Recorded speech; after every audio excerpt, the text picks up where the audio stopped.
They're so close that we're barely going to be getting any value on the plus side of things. I think there's a little bit of value on the Blue Jays today, but it's an awesome division. Like, I don't want to see teams running away and be up by 12 games in first place. We want to see teams constantly battling for first place. They hit a team total. I love that. So as many times as we get bad beats, you do get the same amount of good beats, typically in your direction, if you wait long enough.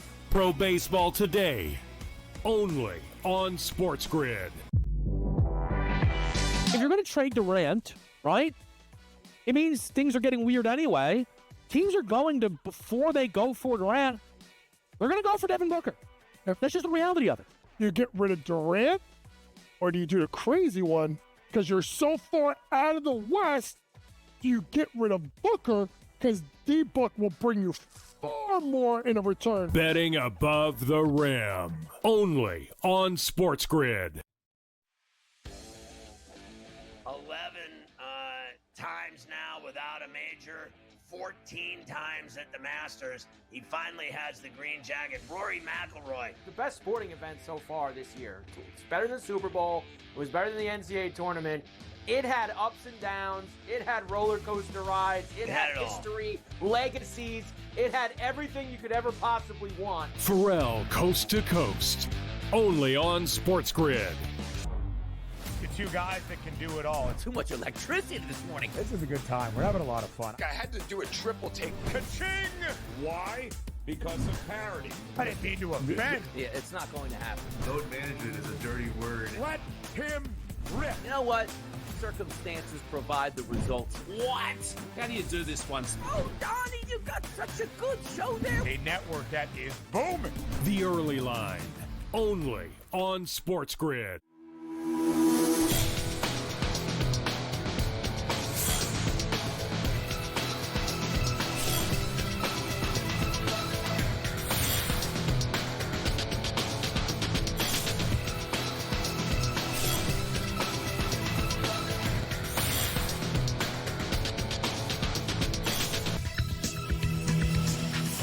Good morning. Welcome to NewsWire here on SportsGrid. I'm Craig Mish. Great to be back here with you on another edition of our show as the NFL Draft is tomorrow. Get ready, folks. We're almost there for the first round of the 2025 NFL Draft. We'll preview it today with Matt Lutovsky of Sporting News, and of course, our coverage begins tomorrow evening, so make sure you stay on the grid for that. In addition, Sam McQuillan joins us from Legal Sports Report. We'll dive into the very latest in sports betting.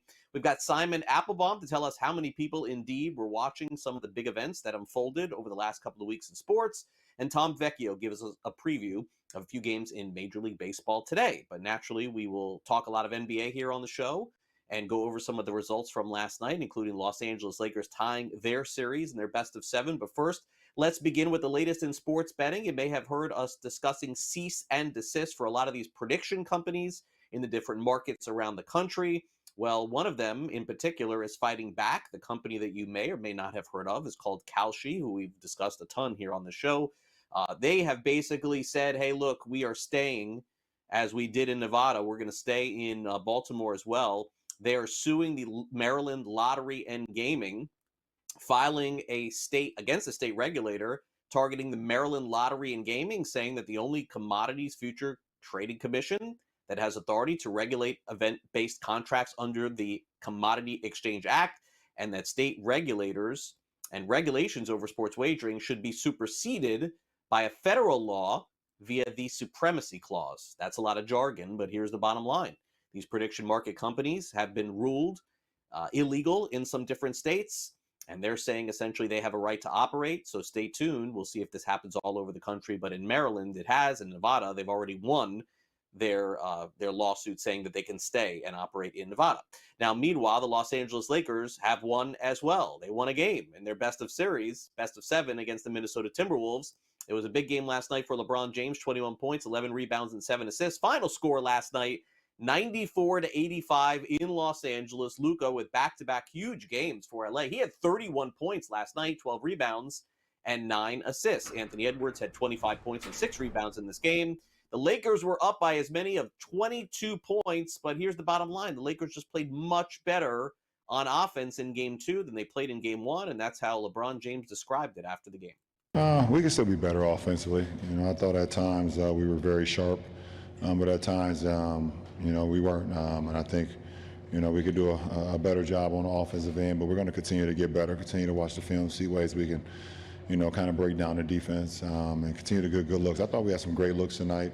I know a lot of my shots in the fourth quarter were great looks that just didn't go. And if we can continue to, get great looks like that, I think we believe in our percentages. So we got to continue to work the habits. We got to continue to work the habits, and continue to shoot the ball with confidence. I don't know. It seemed like every time I caught the ball, they kind of went like in a zone in a sense. So it's kind of confusing at times, but we'll watch film and be ready. Do you like how you guys responded in the second half, kind of getting back into it? Yeah, for sure. It was up 20-something, and we fought back and got back in the game. I think what hurt was when we cut it to like 11 in the middle of the third, and then they went on like a 7-0 run. I think that's what hurt more than anything. Timberwolves with a chance to get right back in Minneapolis this weekend. Meanwhile, the Oklahoma City Thunder are just rolling the Memphis Grizzlies. They win again and cover that big point spread last night, 118-99. Shai Gilgeous-Alexander, 27 points. Thunder up 2-0 in the series. Folks, they have won the first two games by a combined 70 points. That's the second highest point differential to start a postseason in NBA history. The Thunder, just like they did in the regular season, look unstoppable in the postseason. But future MVP to be named in like a week or two, Shai Gilgeous-Alexander says that they are still taking the Grizzlies seriously. Yeah, we never underestimate our opponent, no matter what. Obviously, they're a very good team. They wouldn't be here if they weren't. And we just wanted to make an emphasis to come out and win that first quarter, set the tone for the night, and then just carry it out throughout the game. Yeah, absolutely. And it's nothing new. We've seen it all year. That's why we have the record we do. That's why we're the team we are. Guys have been hurt. Guys have been down. Guys come back into the lineup, and no matter what, it seems like we don't miss a beat, and that speaks to our depth in itself. Yeah, it's a series. You can't never too high or too low about anything. You got to go home and take care of business. You got to ride the wave of the home crowd and protect home court and have that confidence and that swag. Yeah, no matter what it was here, you would have had to do that. So the mentality is just aggression, straightforward, and get home. Meanwhile, just like the Oklahoma City Thunder going up 2-0, the Indiana Pacers are playing some great basketball at the right time. They crushed the Milwaukee Bucks and are now up 2-0 in their best-of-7 series, 118-99. Tyrese Halliburton had 21 and 12. Pascal Siakam, 24 and 11. Giannis with a monster game, but it hasn't seemed to matter because the Bucks have not been able to stop the Pacers on offense. They were in control throughout the game. The Bucks did go on a late 13-0 run and made it close, but Indiana ended up pulling away. Bottom line is Tyrese Halliburton and the Pacers are 2 wins away from moving on to the next round. Yeah, I think just over the course of the season, we see every coverage. We see some teams that play a drop, some teams at the level, some teams switch. Everybody does something a little different, especially in our conference. You look down the line at teams in our conference, everybody plays you a little different. So I feel like we're prepared. We had a good week of prep.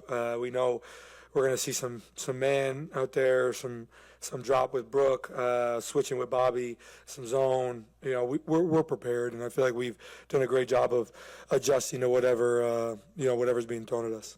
I felt pretty solid. I got a little bit winded, but I think everybody was a little winded. It was a long stretch. We cut the lead to 2. We could have very well stole that game. We was in position to do it. But it's all mental. It's a mental battle. Just the competition, pushing through, being disciplined, being able to do what needs to be done down the stretch of the game. So I think that's what Doc meant. And for me, I wasn't really thinking about, I'm tired or any of those things. It was just like, I'm out here and I'm gonna do what I gotta do.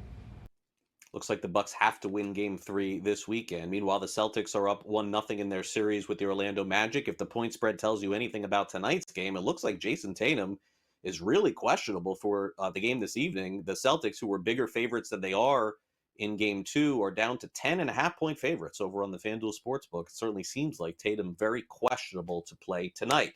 All right, in the NHL, best of 7 series being played in Florida, in Sunrise, and in Tampa Bay between the Lightning and Panthers, and give game 1, in this case, to the Panthers as they win 6-2. Matthew Tkachuk, who has been out for a long period of time, returned, and they beat the Lightning, and the Panthers are now up 1-0 in the series. Meanwhile, the Wild beat the Golden Knights 5-2, so their best of 7 is tied at 1. The Maple Leafs beat the Senators 3-2. They have a 2-0 series lead in the Battle of Ontario.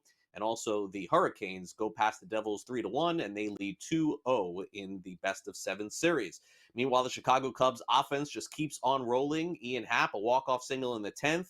The Cubs beat the Dodgers 11-10, another double-digit offensive output for Chicago. Nick Pivetta, 7 scoreless innings. The Padres beat the Tigers 2-0, San Diego's 7th shutout in 24 games. Francisco Lindor, he has been red hot. The Mets beat the Phillies 5-1, although pitcher Christopher Sanchez left this game with forearm issues. We'll see if he goes on the injured list or what the Phillies end up reporting later today. The Mets have won 6 games in a row. Marcus Semien also hit a 3-run home run. The Rangers beat the A's 8-5. And by the way, one of the more epic slumps going on in baseball right now in a long time, Jock Peterson is currently 0 for 41. Hasn't got a hit since the second day in April. Wow. Matt Lutovsky talks NFL draft with us next.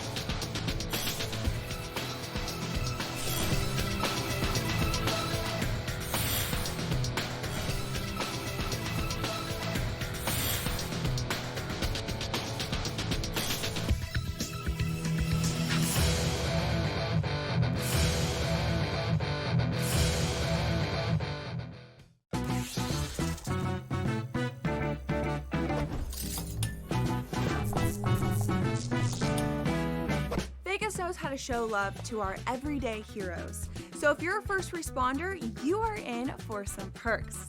Lots of hotels and casino offer big discounts to any first responders who can show valid work or volunteer ID. So treat yourself to a discounted stay. You deserve it. See you in Las Vegas. Let's get lucky.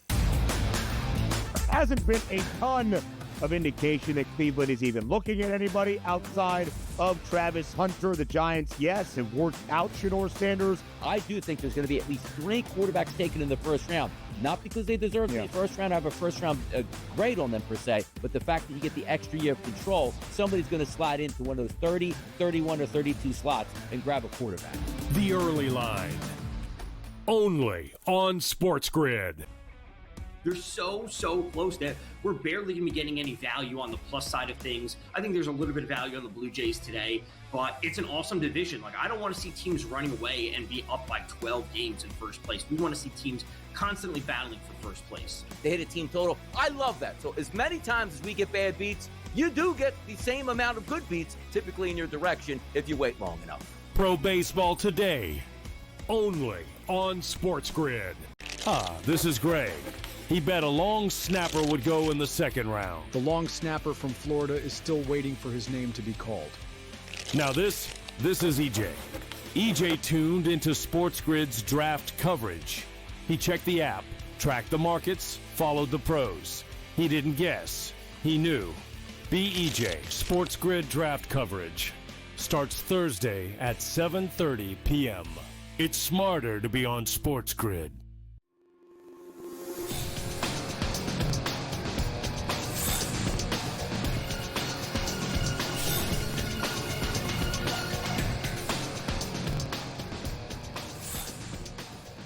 Welcome back to NewsWire here on SportsGrid. I'm Craig Mish. Now, the NFL Draft is set to go off tomorrow night in the first round, of course, 8 p.m. Eastern. Make sure you're locked into SportsGrid as we have all the latest updated odds as they get ready to select. And it does feel like the first few picks are solid, but beyond that, we could be in for a wild ride as we get to picks 5 through the end of the first round. No trades as of yet. Let's bring in Matt Lutovsky of Sporting News. And Matt, I think that, look, I mean, sometimes there's a storm before the calm, as they say, of the draft, but I think we're working in the opposite direction. I would have to guess that there's going to be a lot of trades on draft night because all the same teams are still holding all their picks. The odds are just shifting up and down based on rumor, innuendo. I don't know what else there is. So I guess expect the unexpected tomorrow night.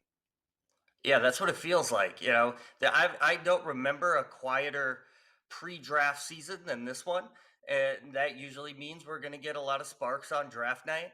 I don't know if it'll be at the very top of the draft. It might be a little bit lower, but we know they're shopping 2 and 3 right now. The Browns and Giants are. I don't know if they have any takers. I don't know if anyone wants those picks, but we'll find out. And then once we get into it, I definitely think we'll see a bunch of moves. This is the first time, I think maybe ever, but definitely in a long time, no team has multiple first-round picks or no first-round picks. That's unheard of, and it's going to change. So, yeah, I'm really interested to see how things shake out once the picks start flying. Yeah, they do. All right. So it does appear, at least according to the sports books, that Ashton Genty is going to be the first running back off the board. I mean, he's a significant favorite for that. And it does appear, according to the latest odds over on FanDuel, that Omarion Hampton from North Carolina is going to be the first running back selected that is not Ashton Genty. In fact, you can bet that, but why would you? It's minus 400 over on the FanDuel Sportsbook. So it does appear that those are the lock first-round pick running backs. Do you see any value in selecting any of these other running backs ahead of Hampton at this point? I mean, we did see Detroit, make that running back draft move a few years ago, which shocked a lot of people. It ended up working out very clearly. Is there another one you think in the works here? I don't. I think those are definitely the top 2 guys. I wish I had a more fun or more interesting answer for people to make some money on a long shot, but I definitely think that we're going to see Genty go first and Hampton go second. But look, the thing with running backs, people have to remember with the draft, and this is true a little bit of other positions as well, especially wide receiver, but a lot of it's about system. So if a team likes a guy because their system, wants a more versatile guy, or another team wants a running back who's a little bit more of a bruiser, you can see some fluctuation. You can look at a big board of running backs, and when you get into that second, third round range, it can really be varied who goes where, because it's just all about what a team's looking for. But yeah, I think those are the top 2 backs. I think they're pretty complete backs, so therefore they're going to be the top 2 no matter what. But I think once you get past them, a Henderson or a Judkins is a great example. 2 guys who were teammates last year who kind of have different styles, fill different roles. They could easily be flip-flopped. Which one goes 3, which one goes 4, or just which one goes first, I should say, out of the 2, because of what a team's looking for. Do you want a little quicker guy who's a better receiver? Okay. Do you want, like I said, more of a power guy? But I'd be very surprised if Hampton isn't the second running back off the board after Ashton Genty.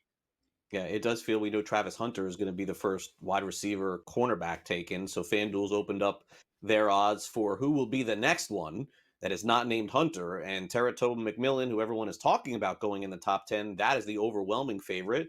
Matthew Golden is plus 220, and Emeka Egbuka is 16-1 after that. Very chalky with McMillan here. I'm hoping for some craziness here, Matt. It doesn't seem like it based on these odds, though. I mean, FanDuel can't be too comfortable with setting some of these odds if something crazy happens. Yeah, for sure. And, Ted McMillan was the overwhelming favorite at the beginning of this process. Then he sort of started dropping. He didn't necessarily have the best interviews. The 40 time was a little mediocre when he finally ran it at his pro day, or at least the reported, because we didn't get any video. No one has any proof of that 40 time, but we heard about it. And then Golden started to rise a little bit, and it looked like it might get interesting. But it does seem now like it's going to be McMillan. I don't know exactly where he's going to slot in, though. That's where it gets a little more interesting on the over-under for his specific pick, because it's seeming like he'll go in that top 10 range. But hey, look, like I said, if there are trades and some guys fall that aren't expected, and then you start to see things move around, and we know how it goes. That team that needs a wide receiver who's been mocked, linked to a wide receiver this whole time, well, now someone else is on the board. A best player available is too good to pass up, and the domino effect starts. But I do think it'll be McMillan. I think Golden is an interesting flyer, if you really want to take a risk, but wouldn't be my pick. So the 5th pick is the one that seems to be jockeying back and forth between Mason Graham and Ashton Genty, and this is the pick that goes to the Jacksonville Jaguars if they end up keeping it. We've heard Travis Etienne's name potentially on the trade block, although not really sure what he would get back, to be honest with you, Matt. At this point of his career, hasn't done very much. I mean, that this is sort of the dividing line in the draft, and nobody really knows what's going to happen. Yeah, they keep getting linked to Genti more and more now, which would seem a little odd. Take another top 5 running back, but maybe that's where the linking is. I still think they need an offensive lineman more than that. There's multiple offensive linemen in this range who could go, whether Campbell falls a spot or whether it's Armand Membu, who they were linked to a lot just before the Genti rise. So yeah, I think you could go a variety of ways here. I think Membu makes for a very interesting kind of flyer to take a chance on. All right. Now, as far as the Jets are concerned, Matt, sort of any prediction idea? Tyler Warren, great tight end from Penn State, seems to be getting a lot of steam. Maybe that's the pick the Jets make here. I mean, he wasn't being talked about initially in the top 10 at all, but here we go. All of a sudden, he's moving up. Yeah, they need a player like that for sure. Give a little more, dynamic element to their passing offense in a little bit of a different way. I think he's a fun option there. Offensive line's another really good option there, between Membu, between Banks. So, yeah, I think Warren's a fun one, though, and I think it makes a lot of sense for them. All right, Matt. Enjoy the draft tomorrow night. Thanks for coming on. Yeah, can't wait. Thank you. All right, afternoon baseball headed our way. In fact, first game going to start in a little bit over an hour from now. We'll bring in Tom Vecchio coming up next, and he will break down some games for you, tell you which positions he liked in a couple of different games later today and tonight. We'll be back with more news.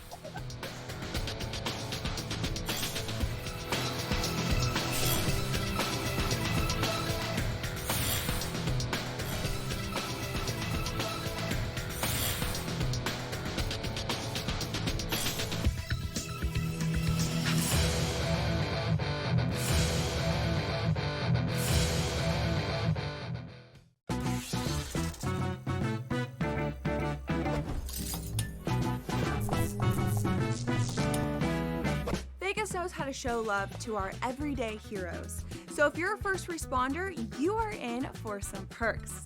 Lots of hotels and casino offer big discounts to any first responders who can show valid work or volunteer ID. So treat yourself to a discounted stay. You deserve it. See you in Las Vegas. Let's get lucky. Hasn't been a ton of indication that Cleveland is even looking at anybody outside of Travis Hunter. The Giants, yes, have worked out Shedeur Sanders. I do think there's going to be at least 3 quarterbacks taken in the first round. Not because they deserve the first round, I have a first round grade on them per se, but the fact that you get the extra year of control, somebody's going to slide into one of those 30, 31, or 32 slots and grab a quarterback. The early line, only on SportsGrid.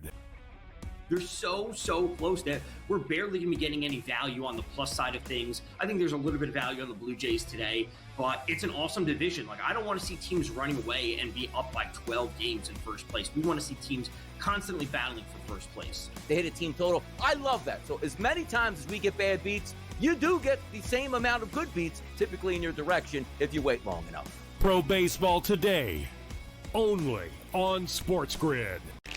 This is Greg. He bet a long snapper would go in the second round. The long snapper from Florida is still waiting for his name to be called. Now this is EJ. EJ tuned into SportsGrid's draft coverage. He checked the app, tracked the markets, followed the pros. He didn't guess. He knew. Be EJ. SportsGrid draft coverage starts Thursday at 7:30 p.m. It's smarter to be on SportsGrid.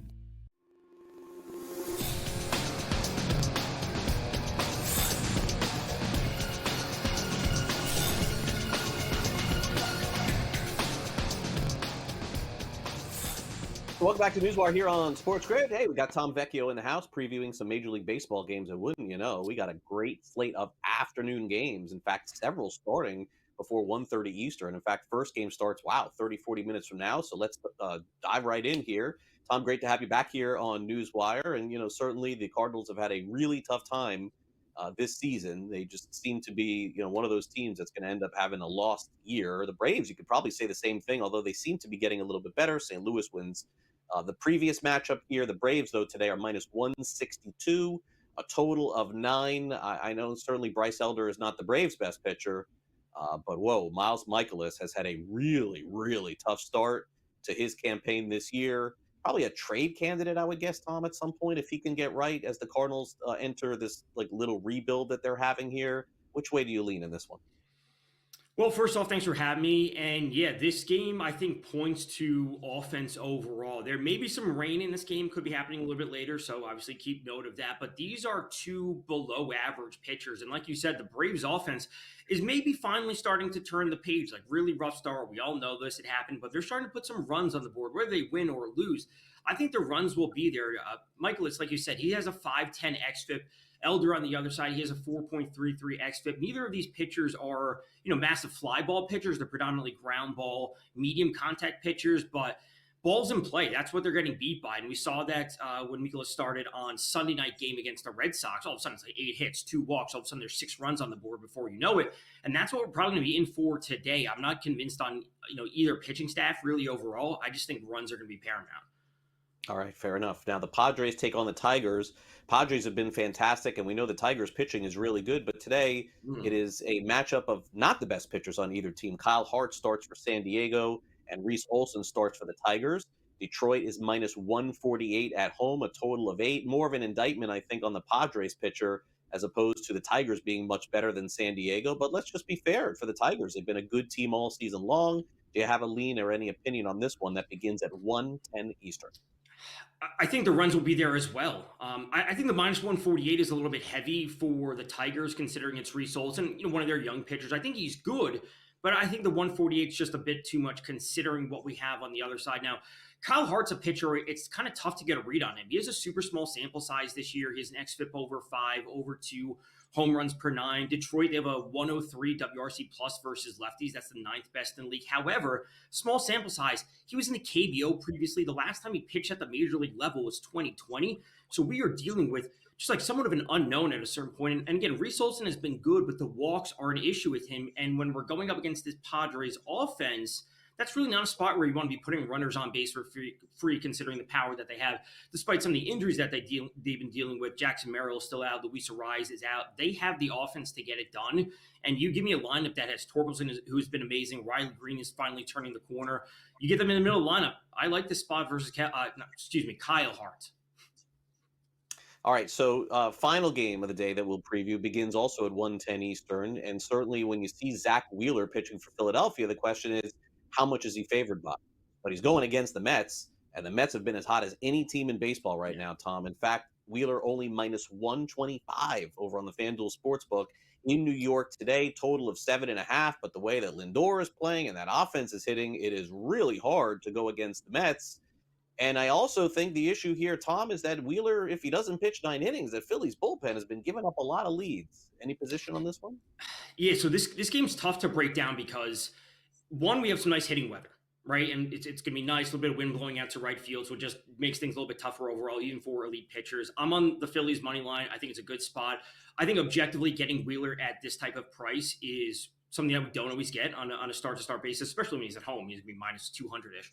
I like this spot. It's also something that I'll continuously buy into, just the variance of baseball, teams going on long winning streaks and long losing streaks. And that's kind of like the point that we have today, where the Mets have won 5 in a row. The Phillies have lost 3 in a row. So I will buy into Wheeler, a pitcher that has an above 30% strikeout rate. Same thing with Pearson. He's at a 27% strikeout rate.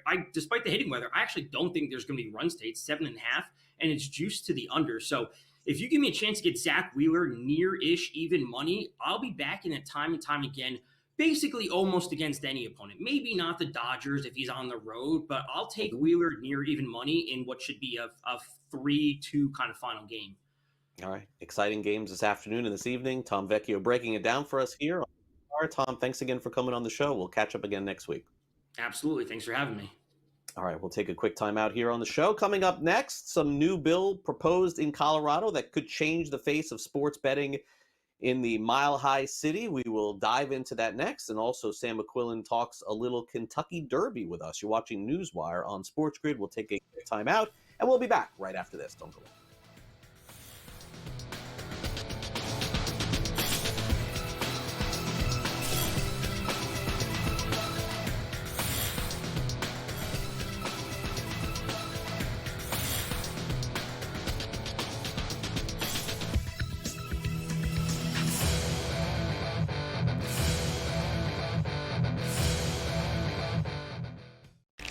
This is Greg. He bet a long snapper would go in the second round. The long snapper from Florida is still waiting for his name to be called. Now this is EJ. EJ tuned into SportsGrid's draft coverage. He checked the app, tracked the markets, followed the pros. He didn't guess. He knew. Be EJ. SportsGrid draft coverage starts Thursday at 7:30 p.m. It's smarter to be on SportsGrid. Anyone that's been to a sporting event, the atmosphere before a game, I think Game Time Decisions has that same exact atmosphere. This is our arena.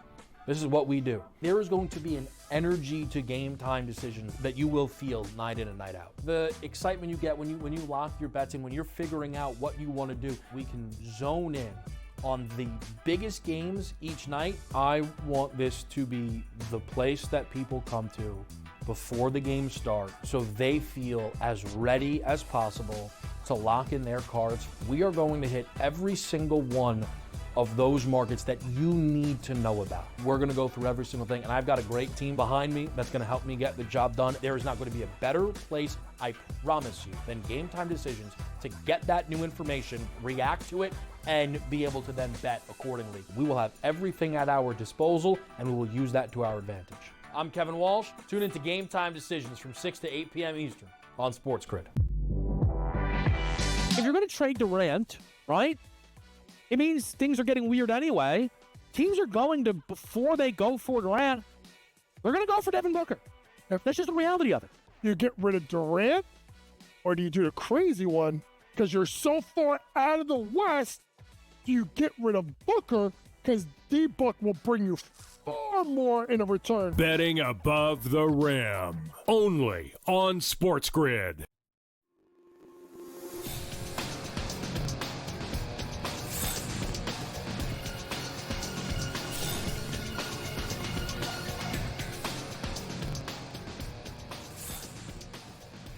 Welcome back to NewsWire here on SportsGrid. We got Sam McQuillan in the house with us. We'll talk a little Kentucky Derby, which is coming up, believe it or not, folks, next week. We got the NFL Draft on deck too. Lots happening.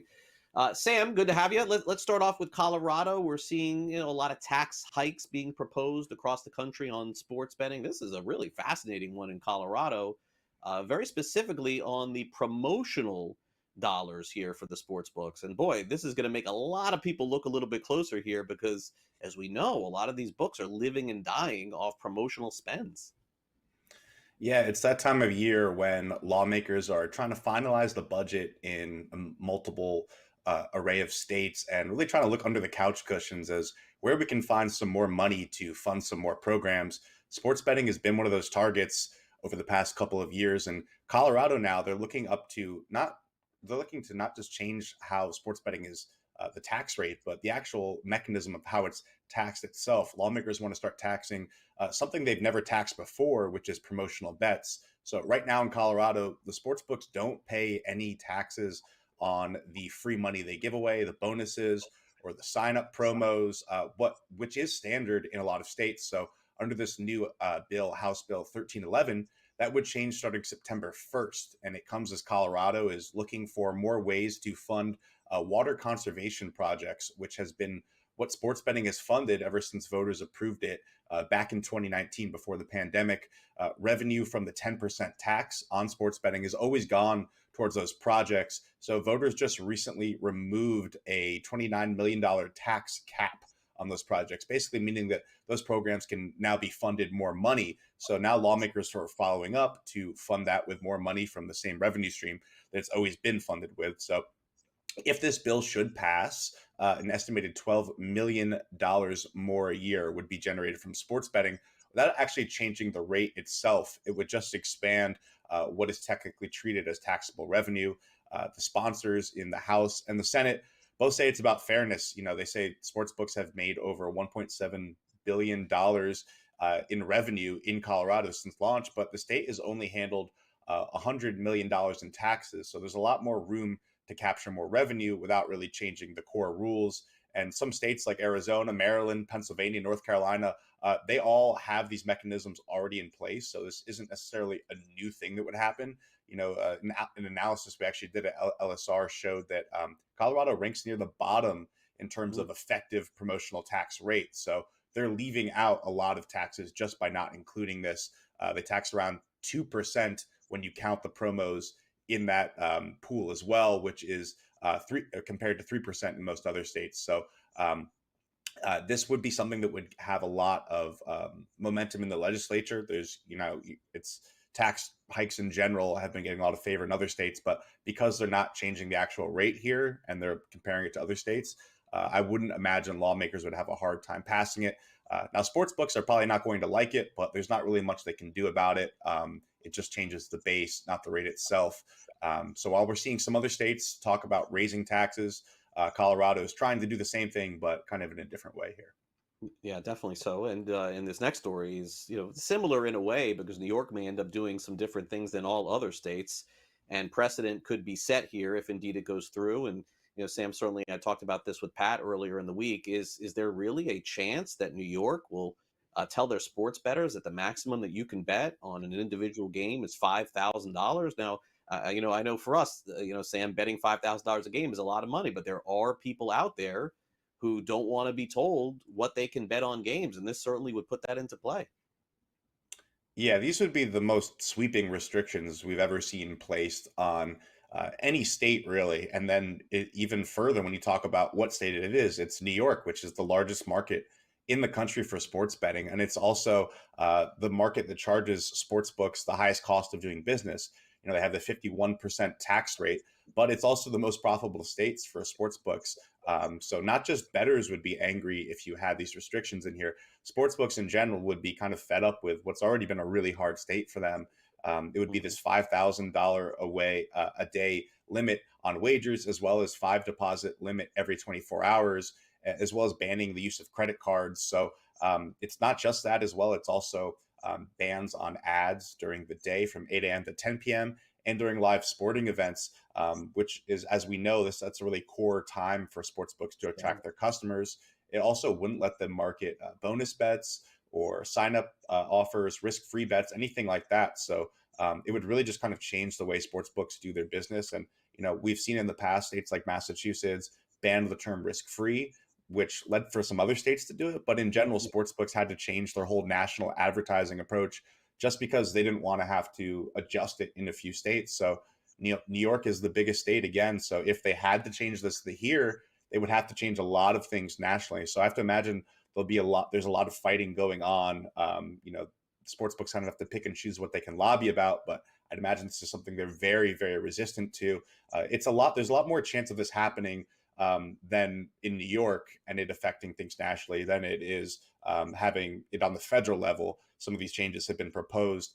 It's no coincidence a lot of these aspects mirror this federal bill that we saw proposed by Richard Blumenthal and Paul Tonko in the U.S. Congress, which would have imposed a lot of these similar restrictions. Now, it's a lot harder to get something like that moved in D.C., where they have a lot of other priorities, where in general they don't want to really touch sports betting. They have kind of historically wanted to leave that up to the states. So if you do have a big state here, which like we know New York, whenever they do something, a lot of other states tend to look at how can we try to do that? We've seen states do that with the tax rate. Ohio, Illinois has pointed to New York and said, they've been able to raise so much money. Why can't we do that here? If New York is able to gain momentum, and you never really know in the legislature what can gain momentum, especially when you have a lot of momentum against online betting in general, this could be seen as something that's, a necessary, reaction to what's gone on, whether that's right or wrong. It's for lawmakers to kind of pencil out, but there is a realistic chance that this could move somewhere. Maybe even if it doesn't pass, other states will be inspired by it. And just overall, the sentiment is kind of growing in this space. So it'll definitely be something we're watching. The legislative session ends on June 12th. So, there's going to be more developments all throughout then, but definitely a possible scenario that sportsbooks are hoping doesn't happen. Yeah, and sports books especially, with those, the players themselves with those max bets. But I mean, the one element that does make a little sense here, and not that I'm a huge advocate for it, but is the idea that if you bet and you lose, you get to redeposit over and over and over again during the day. Maxing that sort of tells you have an issue on your hands with that person who's having to do that constantly. But anyway, let's move on to next week. It is the fastest 2 minutes in sports, one of the biggest sporting events of the year. Every year it is the Kentucky Derby. And Sam, a lot of folks will be watching. I'm starting now to hear some buzz about it, looking at some of the horses. And again, you're probably more educated than me on this, but looking forward to the big race next week. Yeah, it's only a 2-minute race, but it's the biggest race of the year for sports books. Last year, they took $210 million on the race itself, which was up from $189 million the year before. And if you include all 14 races that happen on Derby Day, it's about $320 million in handle. So that's a lot of volume in a short amount of time. And it's a big deal for sports books. Even though racing is more niche, it does help them attract a lot of people to download their standalone apps for the first time. People who want to be involved in the race, casual bettors, who let me throw some money on this. And usually if it's attracting a lot of casual bettors, it's not a lot of smart bettors. So FanDuel's invested heavily here. They own TVG, which they rebranded to FanDuel TV just a few years ago. They have their standalone racing app. And DraftKings also has their DK Horse app. So not only is this a big opportunity for them to take a lot of money, it's a lot of opportunity for them to attract people to these new apps and then cross-sell them to other platforms, iGaming, sports betting, whatever you want to talk about. So it's only 2 minutes, but it's a big kind of quick event for sports books and unique to kind of, some of these other big betting events we've talked about. So I'm sure they'll be expecting a lot of money on this race as well this year. We'll have to see. Yeah, we do have coverage next week, Saturday, with Daily Racing Form and throughout the week as well. Sam, it is great to have you back here on NewsWire. Thanks for coming on the show. Yeah, thanks, Craig. You too. All right, coming up next, the NFL Draft is tomorrow. We'll discuss the coverage with our resident expert in media, television. It is Simon Applebaum of the podcast Tomorrow Will Be Televised. We'll be right back.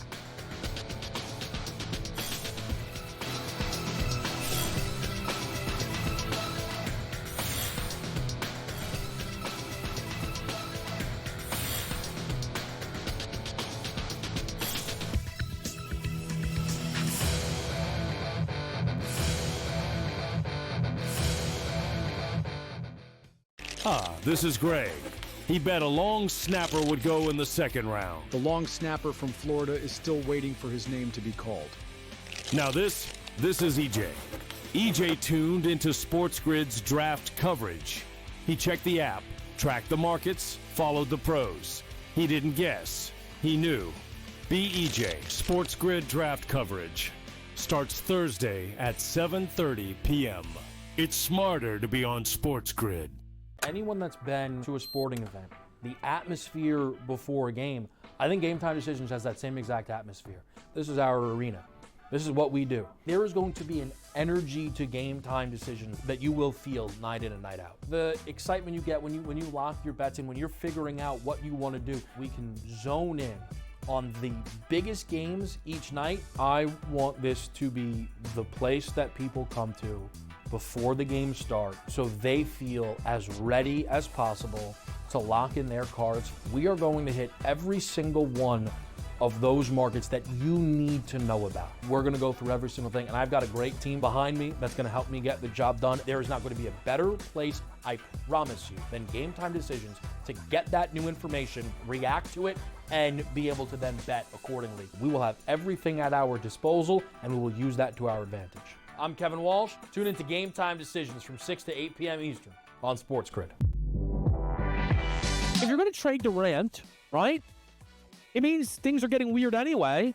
Teams are going to, before they go for Durant, they're going to go for Devin Booker. That's just the reality of it. You get rid of Durant, or do you do the crazy one?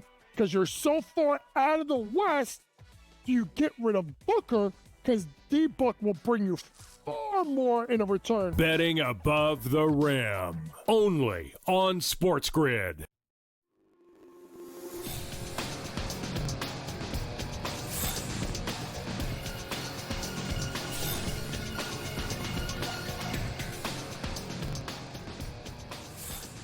Always fun to discuss NFL draft television and streaming coverage from the different entities with Simon Applebaum of the podcast Tomorrow Will Be Televised. And Simon makes his weekly visit with us here today. Great to have you back here, Simon. And before we get into the draft, let's talk a little bit about the NFL's regular season. I'm actually surprised that there are any rights available for any of these NFL games. I mean, do you think the league is smart for opening up the bidding every single year to different companies, or do you think that maybe they should just take one company and let them broadcast for years and years? It certainly seems like they're doing the former, not the latter.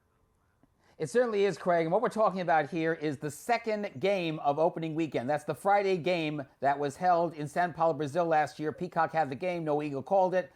Did very well, about 20 million viewers. That's the game we're talking about for this year. And as it stands, there's a possibility that it will not be, there's a big possibility that Peacock will not have it, and that either YouTube or Amazon or Warner Bros. Discovery, which has not had an NFL game, a little trivia for you, since TNT ran the Sunday night games in the 1990s. This is when Chip Carey or Gary Bender were on the call. Pat Hayden was the color commentator. Ed Kaloff, Mr. Sports News TV theme extraordinaire, did a wonderful TV theme for it. That's what we're talking about here. And any one of those three players could get it. And particularly with YouTube, last year at the YouTube Brandcast here in New York, their big upfront event a year ago, May, guess who showed up? Roger Goodell, the head of the NFL. YouTube, by the way, which is 20 years old today, and is getting ready to launch a reboot of its television app, its smart TV app, this summer. Also has multi-view capability on their YouTube TV with NFL Sunday Ticket and other coverage. They may be the favorite to take this. If they take this, given the fact that YouTube is more a television service now than a service on your smartphone or your PC or your laptop or your tablet, that would be a huge, huge deal. Now let's move on to the draft tomorrow night. It certainly could be a very, very big change for the draft coverage next year. We get this year's coverage live from Green Bay, Wisconsin. So they picked this really intriguing venue, Simon, to have the draft. And I think that will create a lot of great visuals tomorrow night, but certainly what will the coverage look like? Well, for the first time, we're going to have ESPN and ABC together, along with NFL Network, present all three nights, 2 nights, that's Thursday and Friday night, tomorrow and Friday, and Saturday afternoon. That's the first time ever. Also, ESPN Deportes will also have coverage as well, all 3 sessions. In the case of ESPN, it's going to be the nuts and bolts with Mike Greenberg leading the team. In the case of ABC, it's going to be more on the backstory of the players, how they got to this point, their future in the NFL. Reese Davis is going to be leading that as well, leading that coverage. And, of course, ESPN, as I said, NFL Network will have their team. ESPN Deportes will have their team. At the current moment, ESPN's contract with the league to carry the draft runs out at the end of Saturday afternoon. The question is, will they pick it up or will somebody else go? And there's been some rumors that if ESPN does pick up the contract for the next few years, that the NFL still wants to have a mega content player involved. It could be Netflix. It could be Amazon. It could be somebody else. Keep in mind, 2.5 weeks from now, we have the big upfront events here in New York. You have Amazon at the Beacon Theater Monday night. You have Disney and ESPN at the Javits Center Tuesday afternoon. Then the following afternoon, Netflix at the new Pershing Performing Arts Center. And at any one of these events, we could see an NFL draft deal wrapped up in time for an announcement at any one of those 3 events. So it's going to be very interesting to see how fast ESPN or somebody else can grab the NFL deal. If it's Netflix or Amazon, I promise you they're going to make this, like I've said before, the Lollapalooza or the Coachella of the NFL offseason schedule. Yeah, there's no doubt. It already is, basically, now. Everybody's locked in tomorrow. Okay, so we kind of had a feeling that this was going to come to an end pretty soon here for Lee Corso, who has been probably the most popular college football analyst, I would say, or pregame show host that there's ever been, going on almost 40 years. We got the word earlier this week, Simon, that this will be his final season. In fact, I believe August is his final month. It's August 30th. That will be his final appearance on College Game Day. And he has been around for 40 years, since the late 1980s, when ESPN started College Game Day with Chris Fowler then at the time. Now he's the lead college football play-by-play person. But Chris Fowler was the host, and Reese Davis took over. Lee has done a fantastic job. And before that, incidentally, he was a college football analyst on Mizlu postseason college football games, other places as well. So he has been really in the TV spectrum for nearly a half century. I'm happy to say that he's going to get one more shot. We don't know yet where the location will be. It may be down at Florida State, his alma mater. It may be at Ohio State, depending on which game ESPN decides to originate Game Day from. But it's going to be a very, very, very poignant time for his final appearance on Game Day. And I think if ESPN is smart, they will not replace him. They will just have him do his final picks, his final not so fast my friend comment, and then they will let everybody else in the team, in honor of him, not replace him. And I think that'd be a great way to go. Could be. All right. What is Reach TV, Simon? I know that they're becoming a player also in some of these broadcast rights for different of the smaller sporting events. Do you think they could be a player in the future here? I've never heard of them. I think so. Reach TV has been around for 9 years. They took over the CNN Airport Network then. They are a big out-of-home player, which means that they have their signal go to airports. They're the airport monitors and terminals. They're also in hotel and motel rooms. And they also are a service on smart TV sets and smart devices. And they are the folks that bring you the out-of-home coverage of the NFL, the NBA, the NHL, and more recently, this new powerboat league known as E1. It's a league that was started last year. It's offshore powerboat racing using electric boats, two-person teams, co-ed, one male, one female, 9 teams. And the interesting thing about this league is the league has celebrity sports owners. Tom Brady has one team. Rafael Nadal, the tennis player, has another. LeBron James has one. There are 9 teams. They play a bunch of races, and Rich TV has the exclusive rights to carry this E1 league. I think this could be a very interesting thing for them. And I think you're going to see more effort by Reach TV to do more work with smart TV sets and smart devices. So keep your eye on Reach TV. They're getting a lot of advertiser. They also do a lot of advertiser support, and they also do a lot of entertainment programming as well as lifestyle programming too. Thanks, Simon, for coming on. Have a great rest of your week. We'll look forward to cover the upfronts with you next week here on NewsWire. Thanks again. You got it, Craig. Take care. Enjoy the draft tomorrow night. All right, Simon Applebaum with us. And, of course, he'll be back next week about exactly how the draft went and how many people watched it, which I'm guessing is going to be a lot. Okay, so how do NBA players feel about sports betting and being partners with sports betting operators and companies? We're going to tell you next. Also, the fans in Indiana giving Giannis a hard time. Does Travis Hunter already have a preferred destination in the NFL draft? We'll tell you next.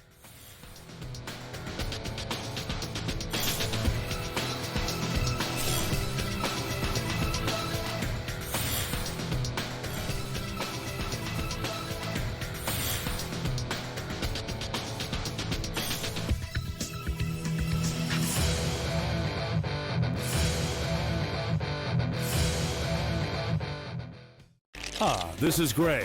He bet a long snapper would go in the second round. The long snapper from Florida is still waiting for his name to be called.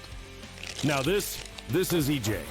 EJ tuned into SportsGrid's draft coverage.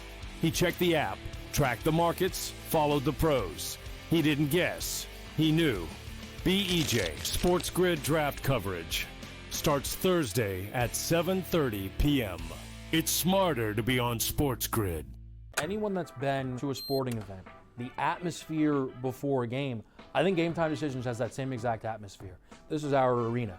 This is what we do. There is going to be an energy to Game Time Decisions that you will feel night in and night out. The excitement you get when you lock your bets in, when you're figuring out what you want to do, we can zone in on the biggest games each night. I want this to be the place that people come to before the games start so they feel as ready as possible to lock in their cards. We are going to hit every single one of those markets that you need to know about. We're going to go through every single thing, and I've got a great team behind me that's going to help me get the job done. There is not going to be a better place, I promise you, than Game Time Decisions to get that new information, react to it, and be able to then bet accordingly. We will have everything at our disposal, and we will use that to our advantage.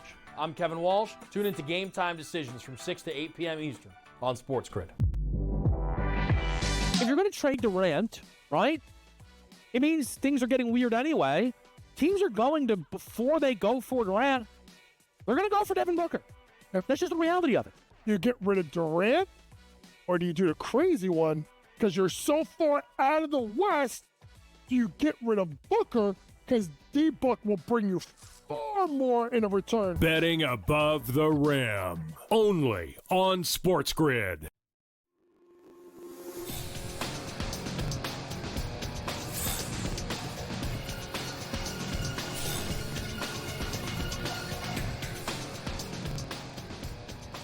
Welcome back to NewsWire here on SportsGrid. Just a reminder, NFL draft coverage tomorrow night exclusively here on SportsGrid, Friday night as well, so make sure you tune in. All of the discussion finally gets put to an end tomorrow night at 8 o'clock Eastern. Also, some discussion in the NBA about sports betting and how players feel about it. Let's get to that now in Last Licks.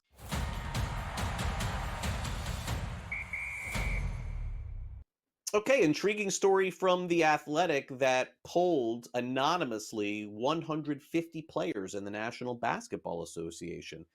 And I guess to no surprise, they all voted, and the majority voted that they do not approve of sports betting and also do not approve of the partnerships that the league has with the sports betting operators. Now, there's a couple of different things to unwrap here. The first is, shouldn't come as a surprise because NBA players, as they talked about in the column in The Athletic, said that they're getting harassed about their player props and such.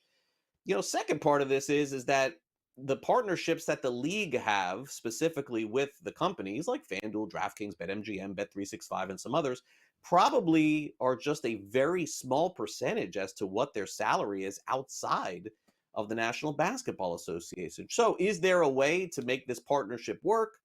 I mean, you could say just giving more money to the players in these partnerships that they have with the league, but will the owners go for that, considering the fact that it's their sponsorships, it's their court, it's their arena, it's their team name?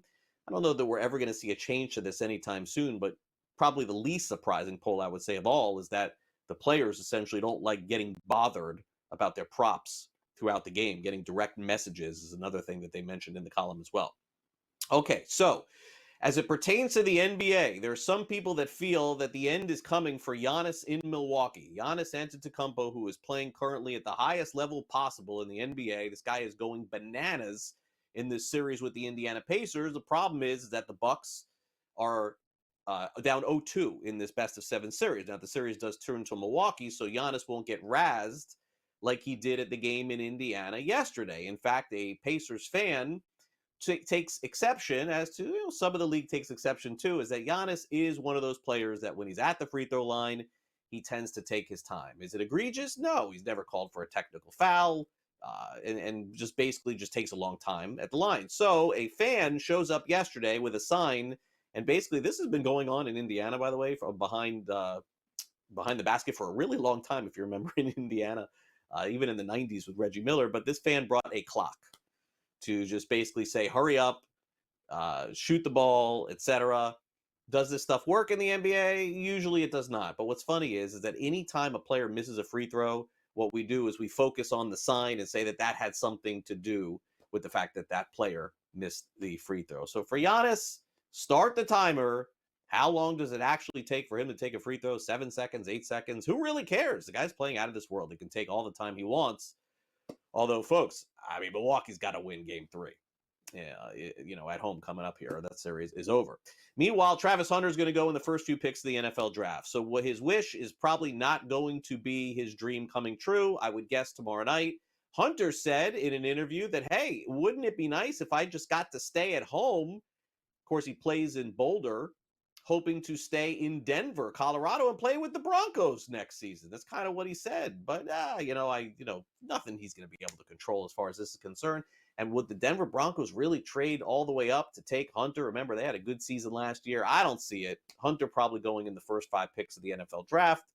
But funny to hear a comment, because I think Hunter probably knows there's no chance of this happening. So players can say anything they want. This guy's been more outspoken than most, and he's going to be a fantastic NFL player. I don't think there's any question about that. So he will be on the board tomorrow night, and we will be watching and covering it here for you and recapping it on Friday. But our draft coverage tomorrow, we'll be right back here on SportsGrid and NewsWire to talk about it and preview it. And you know that that's what we're doing later in the day. Of course, another golf tournament set to go off this week. Smiley Kaufman has a preview of it coming up in less than 2 minutes from now. It's followed by Coast to Coast. He's got you at 3 o'clock Eastern. Plenty of NBA to preview tonight, including all of the hockey games and Major League Baseball games as well. First game of the day in baseball starts in about 15 minutes. Game time decisions later today, followed by in-game live game day. And then Gabe has you covered on Sports Rage tonight. Also, thanks to our guests on the show today. Simon Applebaum of the podcast tomorrow will be televised. Sam McQuillan of Legal Sports Report, and Tom Vecchio covering Major League Baseball for us as well. Streaming options for SportsGrid are plenty, but if you want the SportsGrid app, just take out your phone and scan this QR code, and this will go directly from your phone to live streaming on the air. It's available for iOS and Android. It is the SportsGrid app. It's available right now, so why don't you just search us up in the App Store, Google Play Store, and download it when you get a chance. Thanks to our director, Luke, and for my producer, Frank, I'm Craig Mish. Enjoy the rest of your night. Draft day is tomorrow. We'll cover it for you here on NewsWire.